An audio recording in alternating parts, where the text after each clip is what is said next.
Puji nama Tuhan saudara. Saat sore hari ini kita akan mempersiapkan segenap kehidupan kita.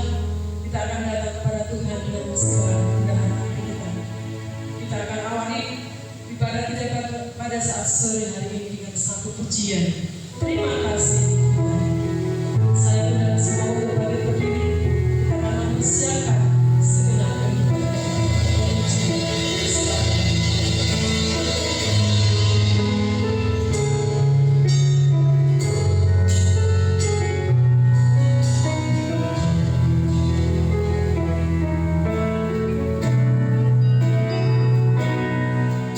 Terima kasih Tuhan untuk kasih.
kembali.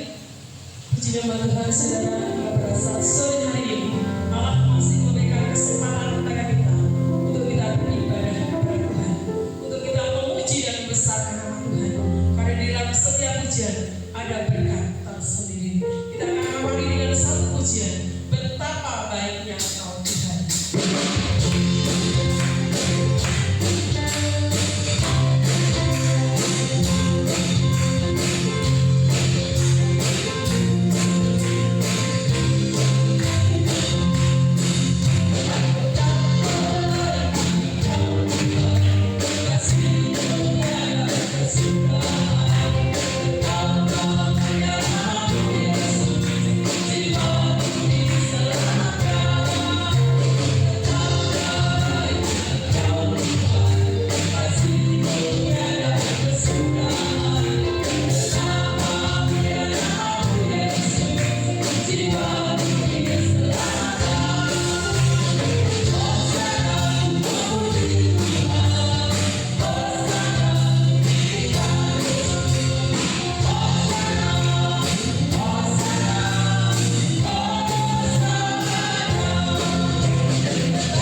Haleluya, puji Tuhan. Selamat sore. Bapak Ibu, selamat berjumpa.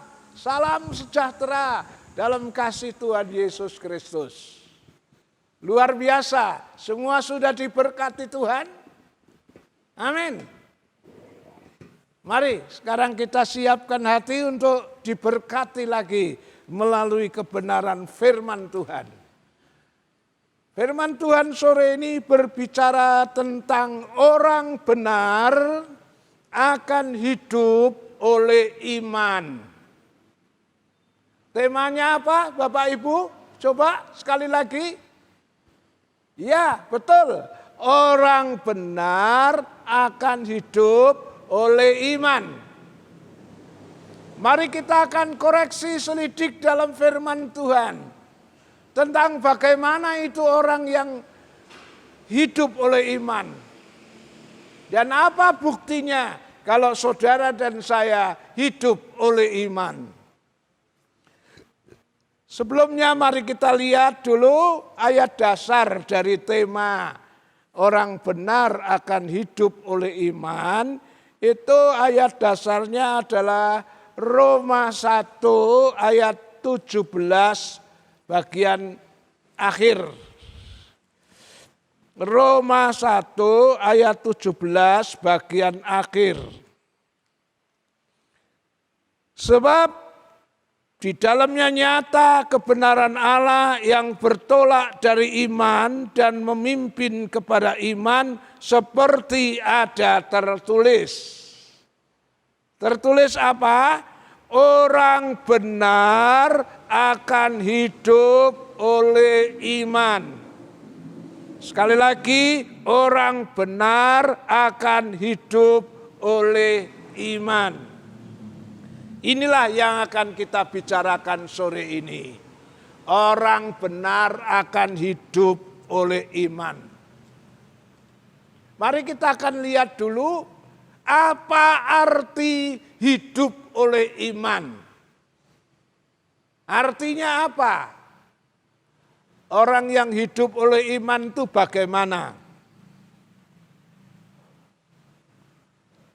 Arti hidup oleh iman adalah di dalam segala hal dia selalu mengandalkan pertolongan Tuhan. Orang yang hidup oleh iman adalah orang yang dalam menghadapi segala perkara dia tetap mengandalkan Tuhan. Ayatnya Yeremia 17 ayat 7. Coba tolong dibaca Yeremia 17 ayat 7. Yeremia 17 ayat yang ke-7. Diberkatilah orang yang mengandalkan Tuhan, yang menaruh harapannya pada Tuhan. Ya, diberkatilah orang yang mengandalkan Tuhan, yang menaruh harapnya pada Tuhan. Hidup oleh iman adalah orang yang selalu mengandalkan Tuhan di dalam segala hal. Dia tetap selalu mengandalkan pertolongan Tuhan.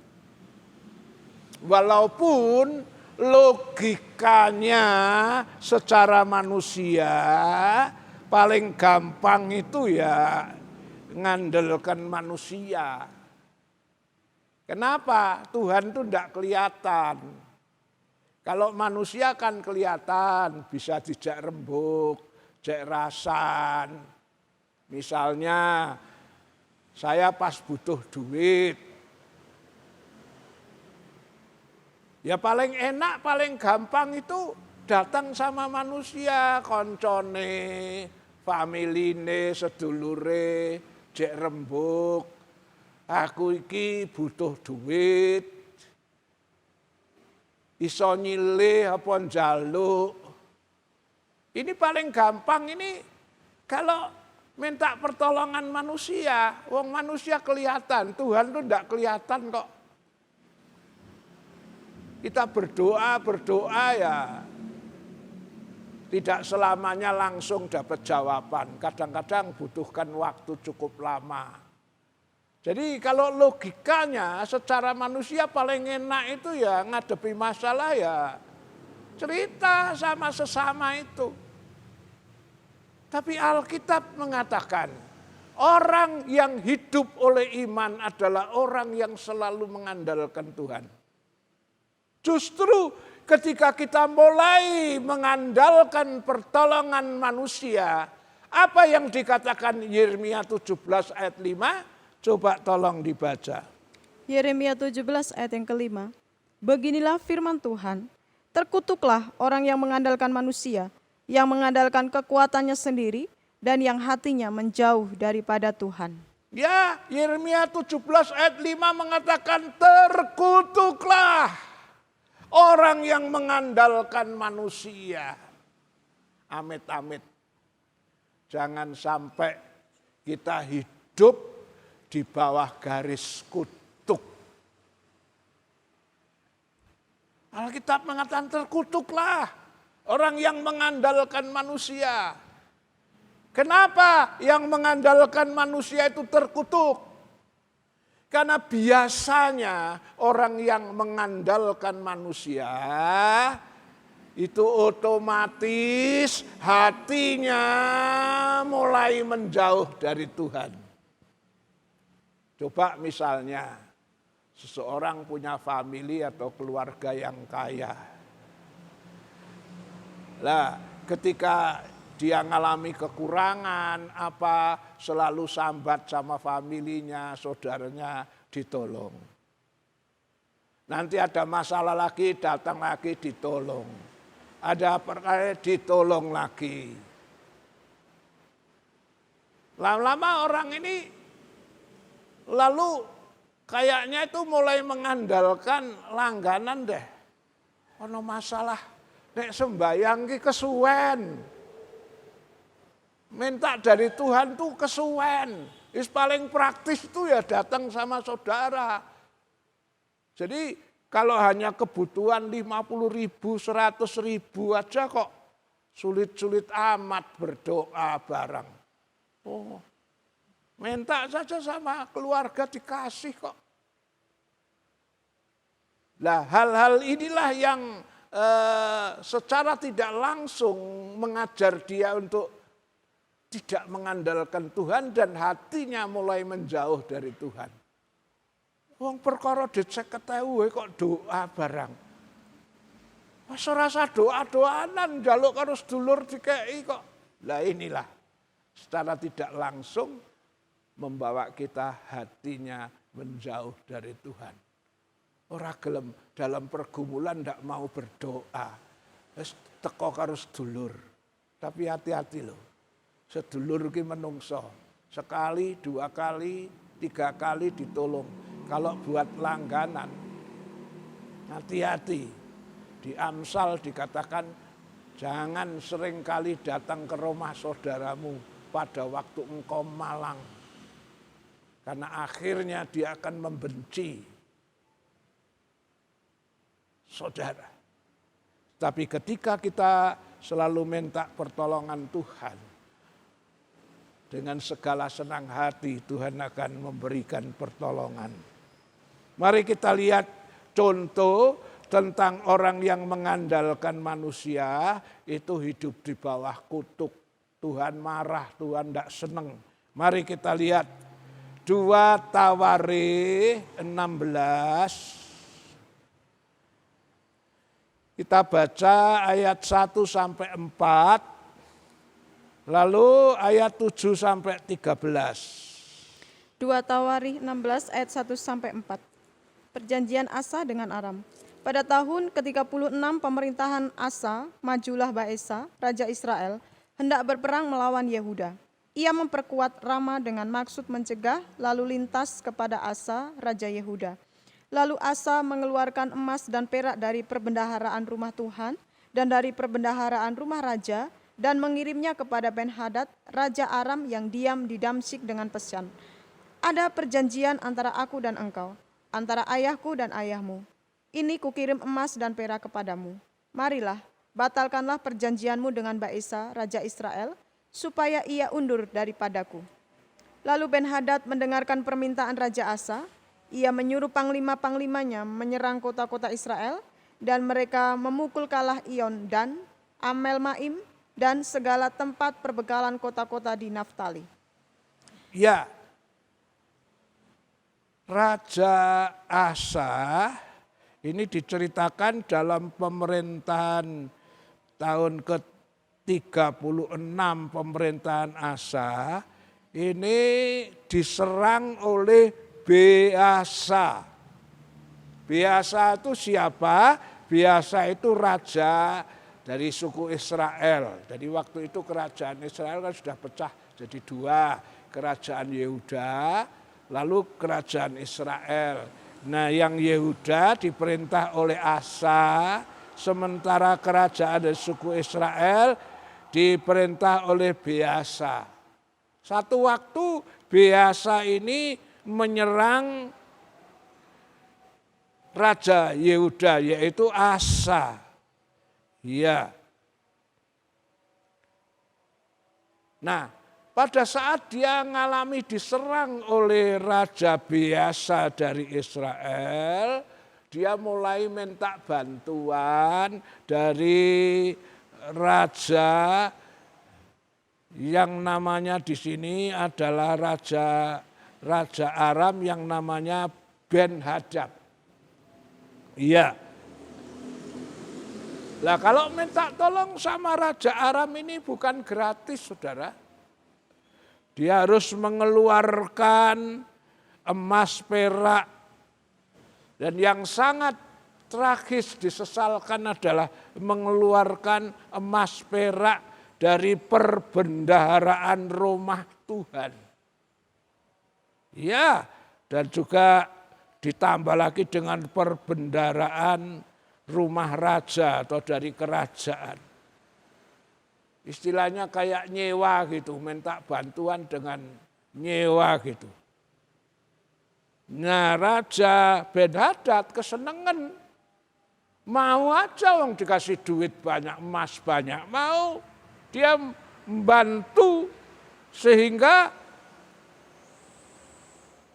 Raja Israel yang namanya Beasa ini tidak bisa mengalahkan Raja Asa karena dibantu oleh Ben-Hadad dari Aram tadi. Tapi ingat, akibat dari itu apa yang terjadi? Tuhan marah. Coba kita baca ayat 7 sampai 13. Ayat 7 sampai 13. Pada waktu itu datanglah Hanani, pelihat itu kepada Asa Raja Yehuda, katanya kepadanya, karena engkau bersandar kepada Raja Aram dan tidak bersandar kepada Tuhan Allahmu, oleh karena itu terluputlah tentara Raja Aram dari tanganmu. Bukankah tentara orang Etiopia dan Libya besar jumlahnya, kereta dan orang berkudanya sangat banyak? Namun Tuhan telah menyerahkan mereka ke dalam tanganmu, karena engkau bersandar kepadanya. Karena mata Tuhan menjelajah seluruh bumi untuk melimpahkan kekuatannya kepada mereka yang bersungguh hati terhadap Dia, dalam hal ini engkau telah berlaku bodoh. Oleh sebab itu, mulai sekarang ini engkau akan mengalami peperangan. Maka sakit hatilah Asa karena perkataan pelihat itu, sehingga ia memasukkannya ke dalam penjara, sebab memang ia sangat marah terhadap dia karena perkara itu. Pada waktu itu, Asa menganiaya juga beberapa orang dari rakyat. Sesungguhnya riwayat Asa dari awal sampai akhir tertulis dalam kitab Raja-Raja Yehuda dan Israel. Pada tahun ke-39 pemerintahannya, Asa menderita sakit pada kakinya yang kemudian menjadi semakin parah. Namun dalam kesakitannya itu, ia tidak mencari pertolongan Tuhan, tetapi pertolongan tabib-tabib. Kemudian Asa mendapat perhentian bersama-sama nenek moyangnya. Ia mati pada tahun ke-41 pemerintahannya. Ya, secara manusia kelihatannya berhasil minta bantuan dari Ben-Hadad Raja Aram. Sehingga Raja Israel tidak bisa menyerang mengalahkan Raja Asa ini. Tapi Tuhan marah. Karena apa? Dulu waktu Raja Asa ini mengandalkan pertolongan Tuhan, Dia pernah punya pengalaman diserang oleh bangsa Ethiopia dengan 1.000.000 tentara, dengan perlengkapan senjata yang begitu modern, begitu kuat. Saat itu Raja Asa berdoa dan mengharap pertolongan Tuhan. Dan Tuhan memberi pertolongan secara ajaib dan luar biasa. Tentara Ethiopia yang 1.000.000 itu bisa dikalahkan. Kali ini cuma diserang sama raja biasa dari Israel. Kenapa dia harus minta bantuan Ben-Hadad dengan mengeluarkan yang sangat disesalkan itu perbendaharaan rumah Tuhan, emas peraknya dikeluarkan untuk nyewa atau nyogok tentara Aram ini. Nah, karena itu Tuhan pakai seorang pelihat. Pelihat itu ya katakanlah sama seperti nabi gitu, yang datang mengingatkan. Sayangnya Raja Asa ketika diingatkan bukannya terima kasih, malah sakit hati, marah ya kepada pelihat itu, dan pelihat itu atau nabi itu malah dimasukkan ke dalam penjara. Nah, sejak itu beruntun peristiwa-peristiwa ya di mana Asa akhirnya kena apa gitu kok bisa menganiaya rakyatnya. Nah, setelah itu kita melihat Raja Asa ini mengalami sakit, ya sakit, dan dalam keadaan sakit ini juga dia tidak berdoa minta pertolongan Tuhan atau minta didoakan hamba Tuhan, tidak. Larinya ke tabib dukun-dukun. Nah, Tuhan marah dan Tuhan mengingatkan kembali, mengatakan, kenapa engkau tidak minta pertolongan Tuhan tapi malah kepada tabib-tabib? Ya tabib dalam tanda kutip semacam dukun gitulah. Akhirnya Raja Asa malah tidak tertolong, lalu dia mati dan akhirnya dikuburkan. Ini satu contoh yang memberitahu kepada kita tentang terkutuklah orang yang mengandalkan manusia. Sekarang kita akan melihat poin berikutnya tentang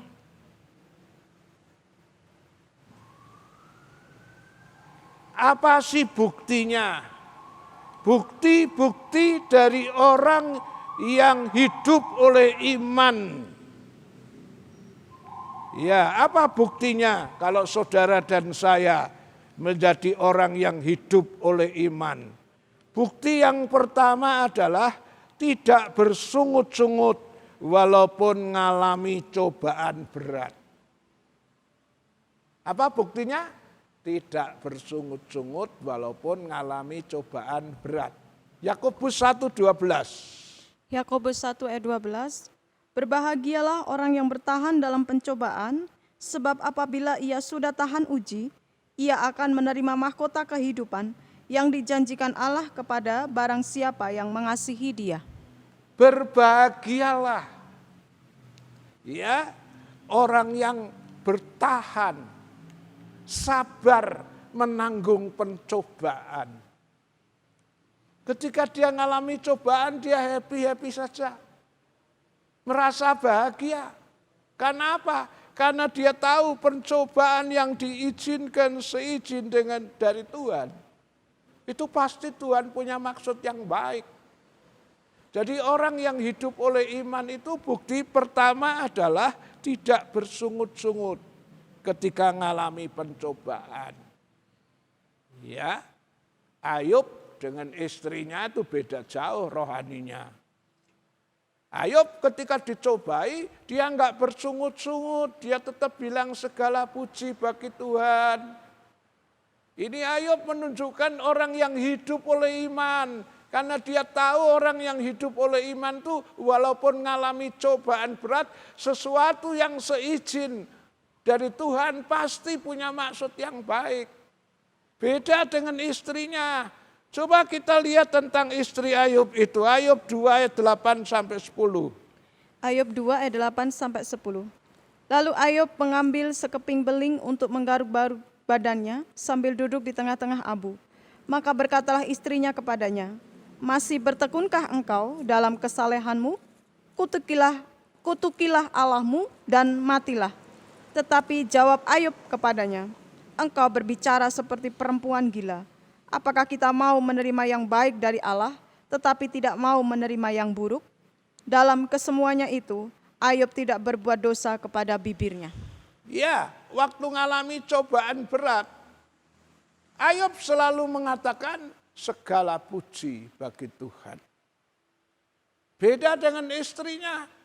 Istrinya waktu mengalami cobaan, dia bilang kepada Ayub, "Masih bertekunkah kamu dengan Allahmu?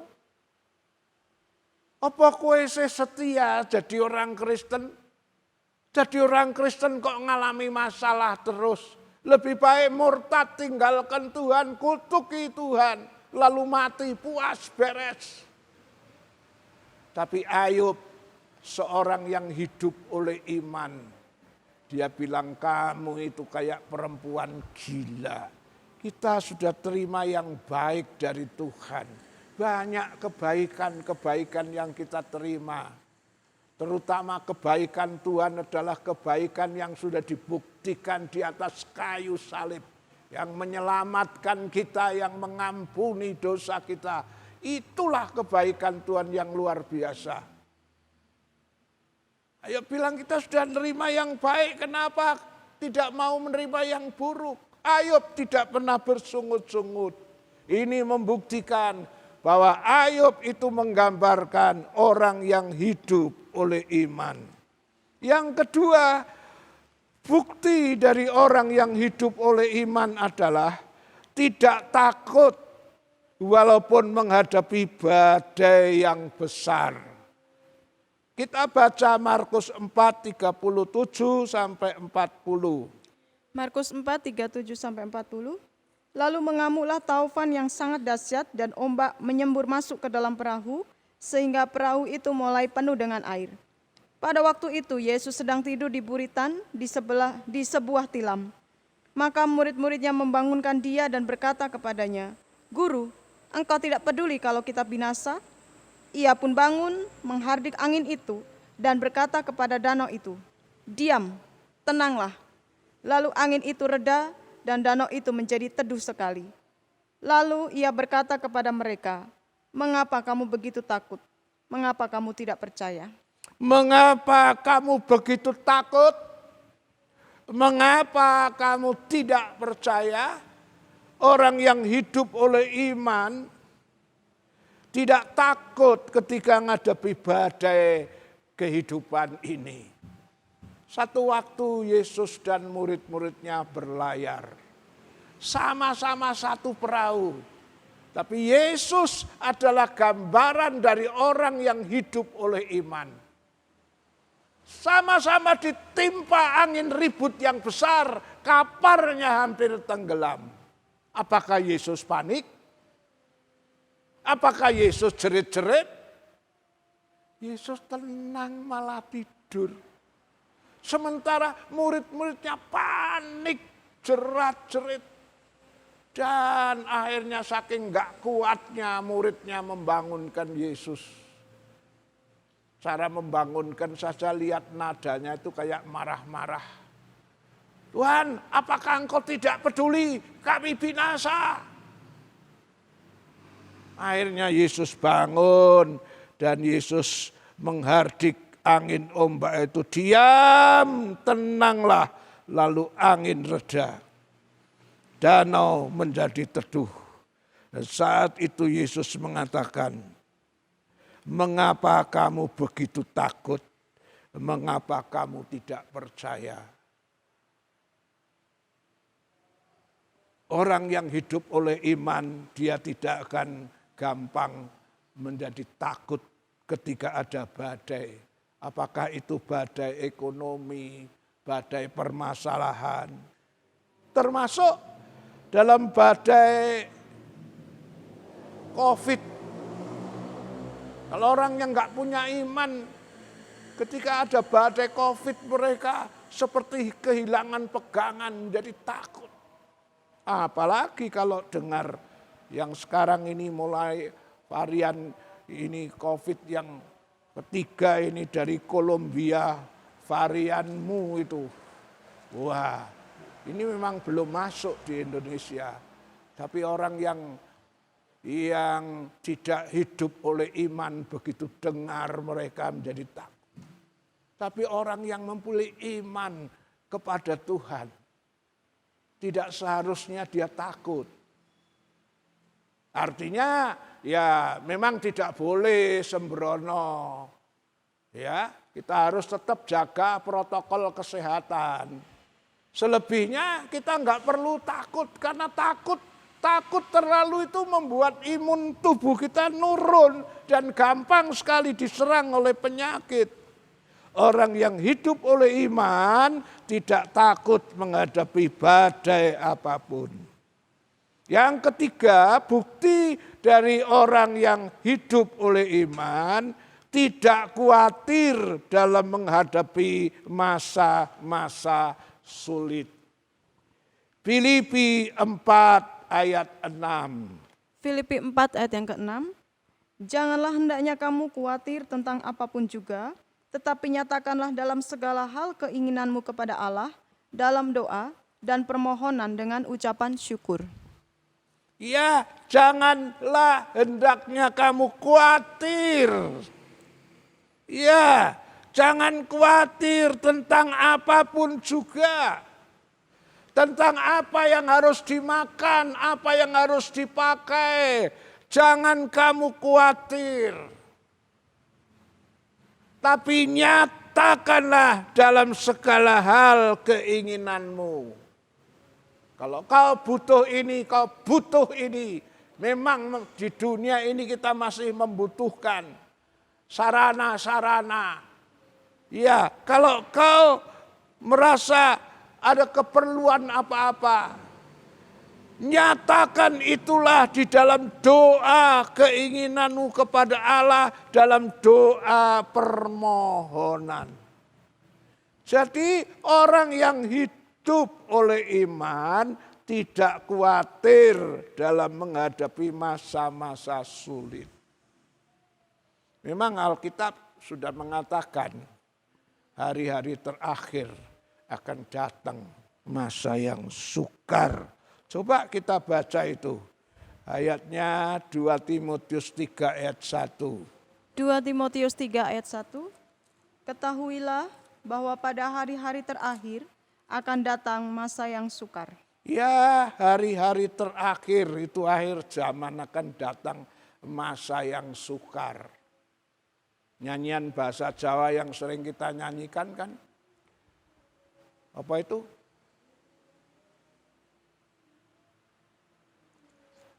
Ada yang nyanyian yang mengatakan, sabdane Gusti mesti bakal ono zaman kang angel, itu masa sukar.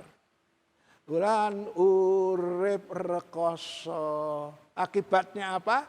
Orang yang tidak hidup oleh iman, manungso bakal milih jalan ombo, pilih jalan pintas, walaupun itu tidak halal, jalan pintas.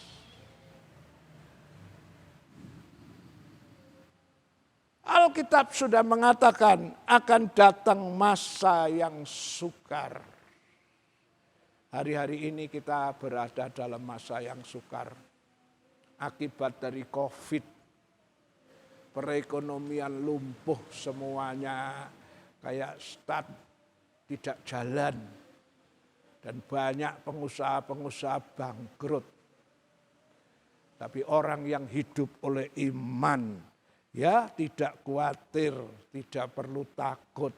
Serahkan khawatirmu kepada Tuhan, karena Dialah yang memelihara engkau. Pegang janji Tuhan. Tuhan pernah berjanji, dunia memang akan mengalami sukar dan sulit. Tetapi janji Tuhan, Wahyu 6 ayat 6 coba dibaca.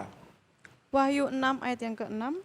Dan aku mendengar seperti ada suara di tengah-tengah keempat makhluk itu berkata, secupak gandum sedinar dan 3 cupak jelai sedinar, tetapi janganlah rusakkan minyak dan anggur itu.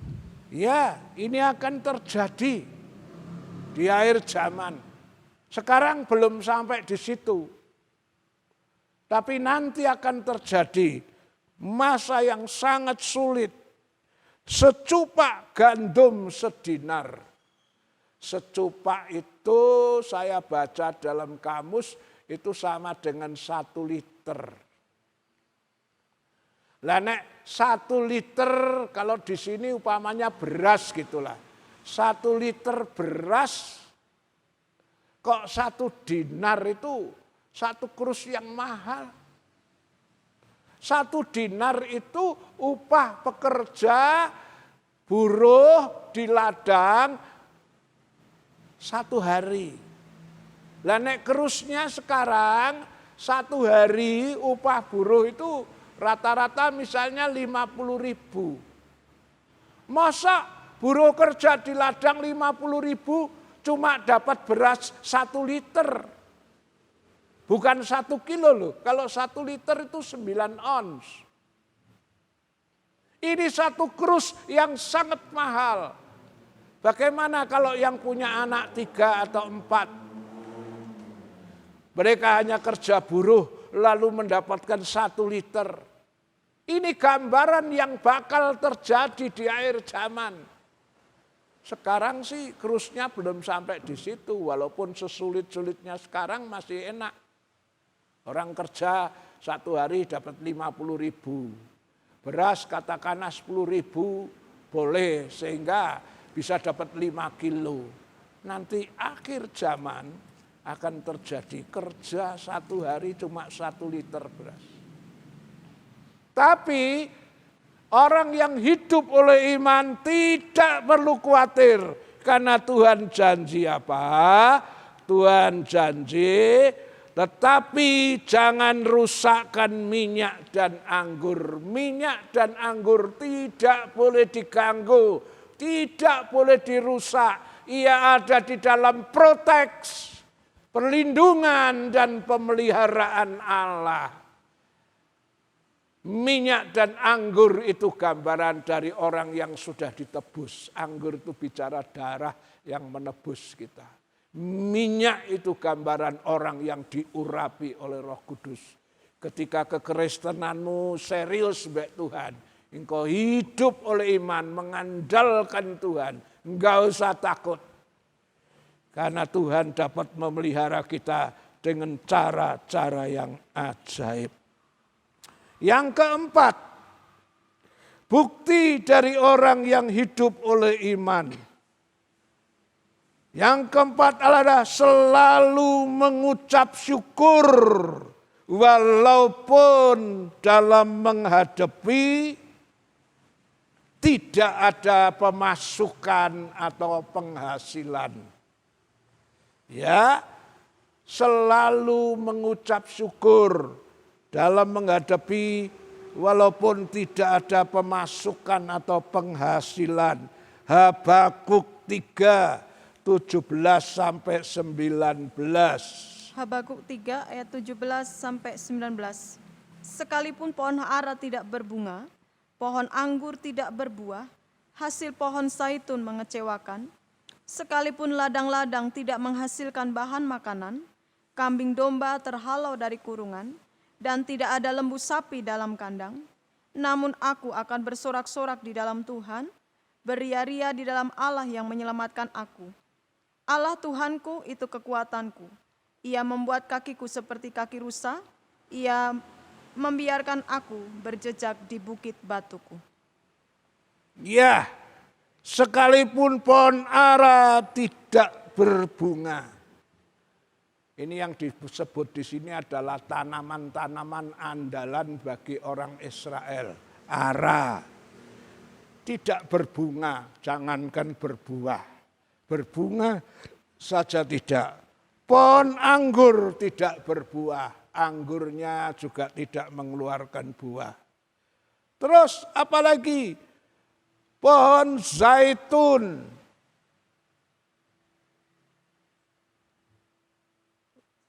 hasilnya mengecewakan. Kalau toh bisa berbuah, hasilnya sangat minim. Mungkin kualitasnya jelek atau apa, busuk atau apa, sangat mengecewakan. Lalu akibat dari itu masih ditambah lagi, ladang-ladang tidak menghasilkan bahan makanan. Kalau tadi ara, anggur, zaitun itu tanaman yang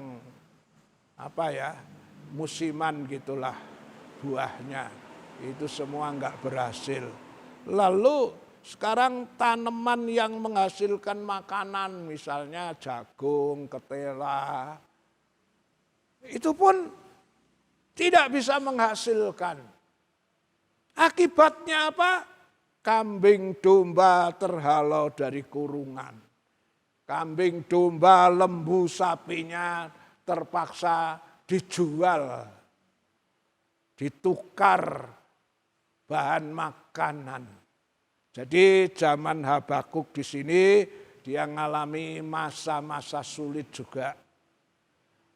Semua tanamannya tidak berhasil, akibatnya hewan ternaknya terjual untuk kebutuhan makan.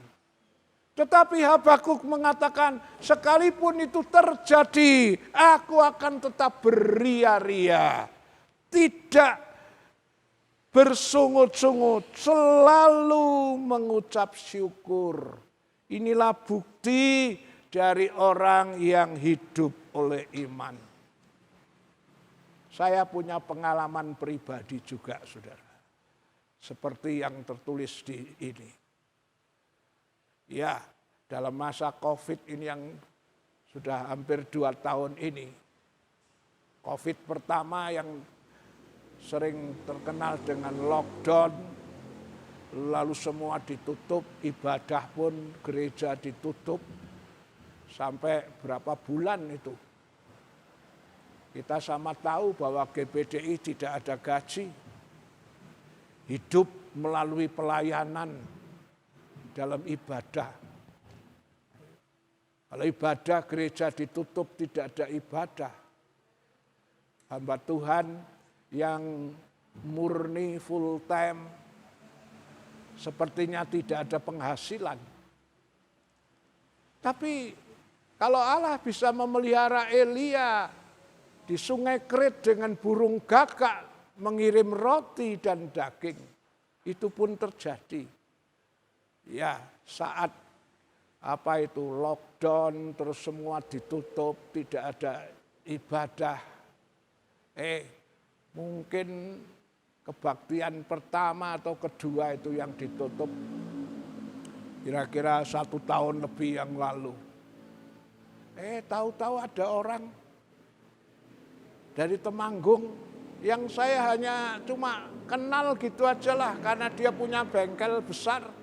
Kalau mobil saya rusak, saya sering bikin betul di situ. Tahu-tahu dia ke rumah saya pertama ke Letnan Suwaji. Lalu dikasih saran bahwa sekarang pindah di depan biskupan. Di rumah biskupan 2 kali dia datang tidak ketemu saya. Akhirnya 3 kali dia datang, dia pikir kalau hari Minggu pasti mungkin bisa ketemu. Hari Minggu saya dicari, baru saja saya pulang dari Wonosobo. Tahu-tahu suami istri datang dan dia bilang, Pak Pendeta, saya dapat berkat Tuhan. Dan saya harus kemanakan ketika saya berdoa, Tuhan suruh saya bawa kemari. Barangkali Pak Pendeta sedang membutuhkan karena Tuhan suruh saya kemari. Dia bawa persembahan, saudara. Ketika tamunya pulang, heran saya buka, saudara. Nilainya, wow, berapa? Mau tahu, saudara? Nilainya dalam amplop tebel, 10 juta, saudara. Luar biasa, ini bukan jemaat saya. Ini orang Temanggung, saya hanya kenal-kenal karena dia punya bengkel gitu aja. Tuhan gerakkan dia.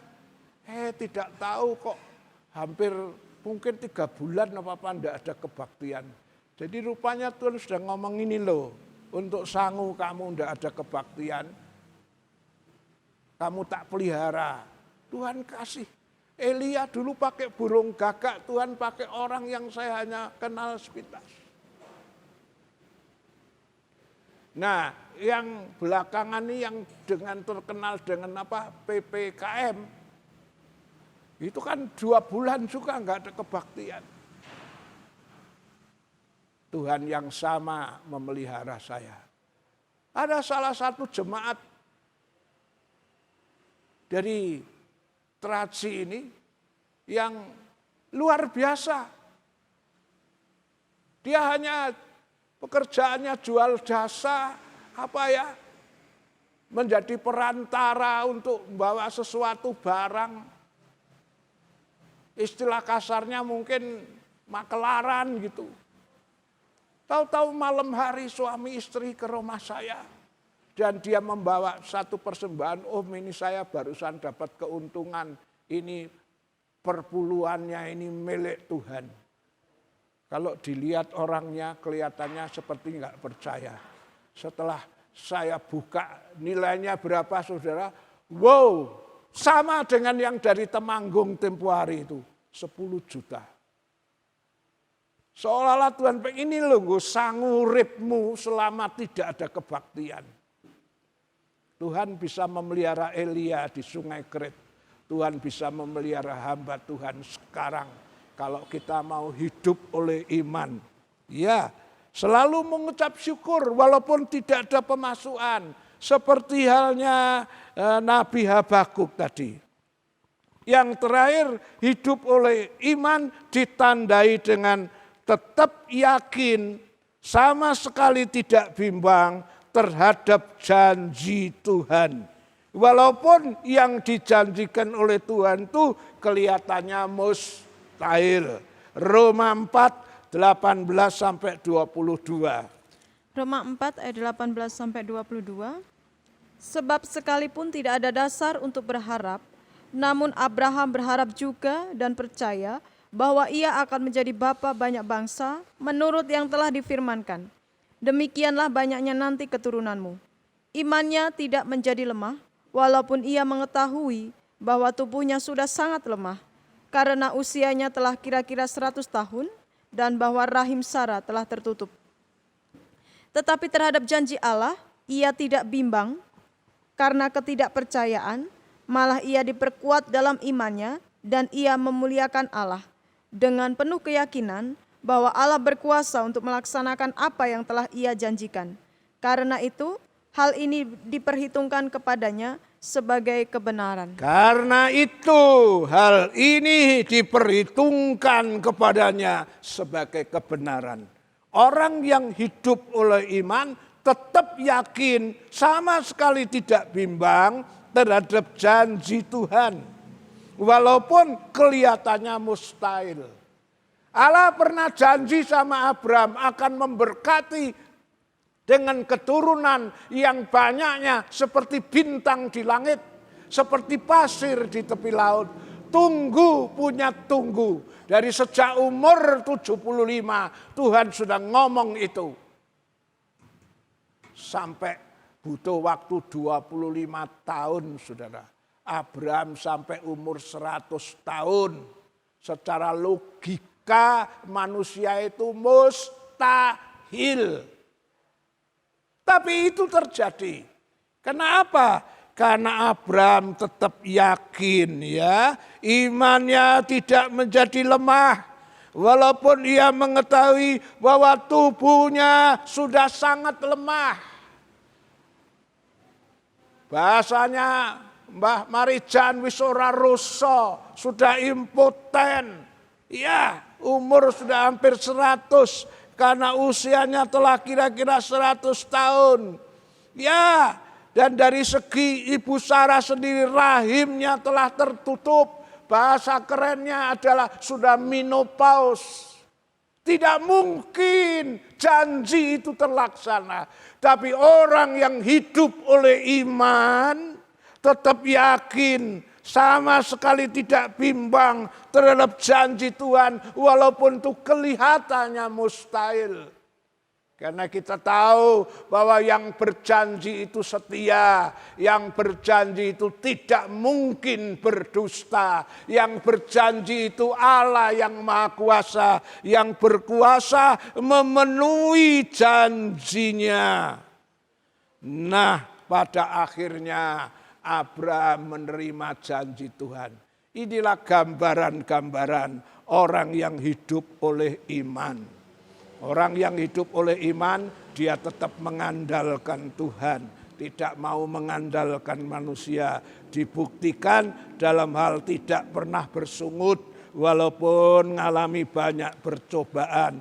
Tidak takut walaupun menghadapi badai yang sedang mengamuk. Tidak khawatir dalam menghadapi masa-masa sulit. Selalu mengucap syukur. Ya, walaupun semua kerjaan usahanya gagal, selalu mengucap syukur dan tetap yakin, tidak bimbang terhadap janji Tuhan. Walaupun kelihatannya secara manusia mustahil. Bagaimana dengan saudara? Adakah di antara saudara yang sedang bergumul dalam doa, bertahun-tahun nunggu yang Tuhan janjikan belum datang? Mungkin setannya sudah mulai ngomong, ora mungkin, ora iso, kondisi keadaanmu kayak gitu, penyakitmu sudah cukup parah, tidak mungkin bisa sembuh. Ingat firman Tuhan, orang yang benar hidup oleh iman. Hidup oleh iman berarti mempercayai kekuasaan Tuhan yang melebihi dari semua kuasa di dunia ini.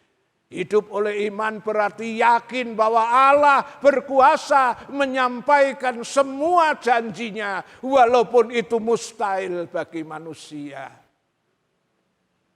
Mari, kalau hari-hari ini ada di antara kita yang sudah mulai lemah, ya mungkin setan sudah mulai melemahkan imanmu.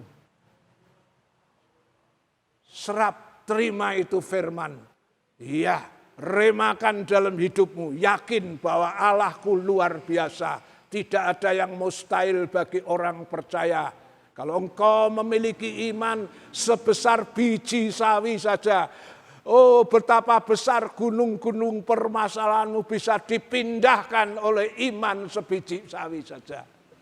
Inilah yang membuktikan orang benar hidup oleh sebab iman.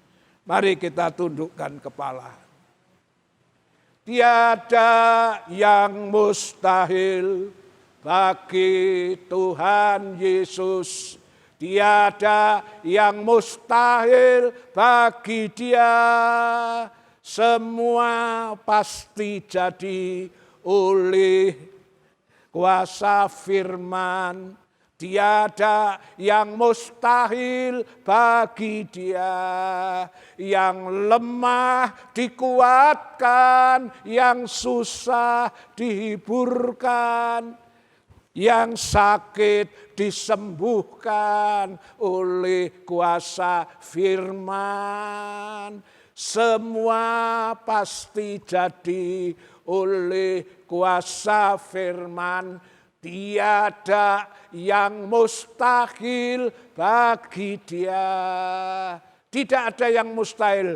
Bukan hanya bagi Tuhan, tapi juga bagi orang yang percaya. Oleh karena itu, orang yang benar akan hidup oleh sebab iman. Bapa dalam surga, Kami sudah terima firman-Mu yang sanggup menguatkan iman kami. Mulai sekarang kami akan tetap berpegang teguh kepada keyakinan kami. Orang benar akan hidup oleh iman. Meskipun kami menghadapi zaman-zaman yang semakin sulit, tetapi kami tahu Allahku berkuasa memelihara jasmani dan rohani kami Tuhan.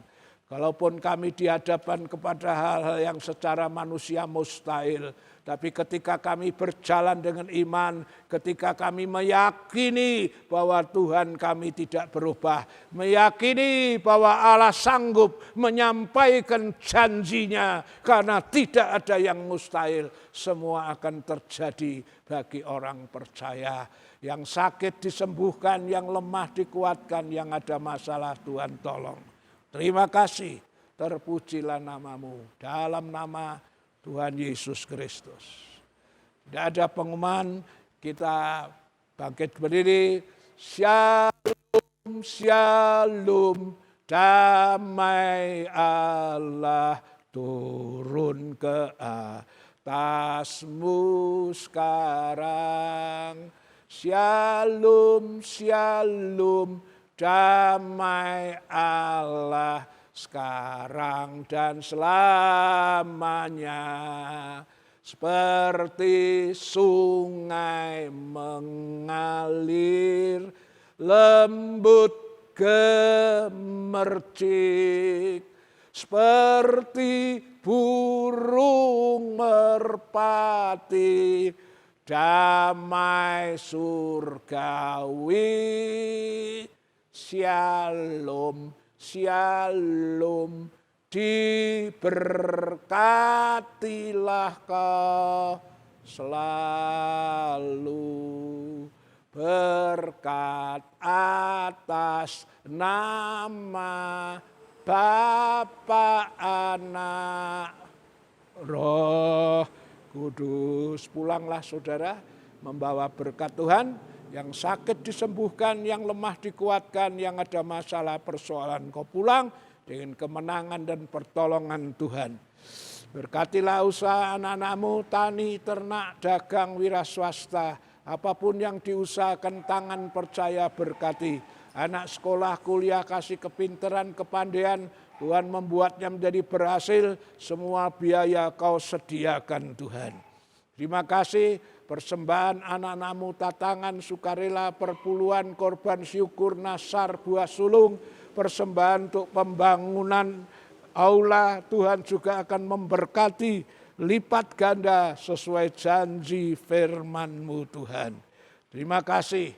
Pulanglah dan bawalah berkat dari Allah Bapa, kasih sayang dari Tuhan Yesus dan persekutuan Allah Roh Kudus menyertai saudara dan saya saat ini sampai Maranatha. Tuhan Yesus datang kembali. Haleluya. Amin. Tuhan memberkati.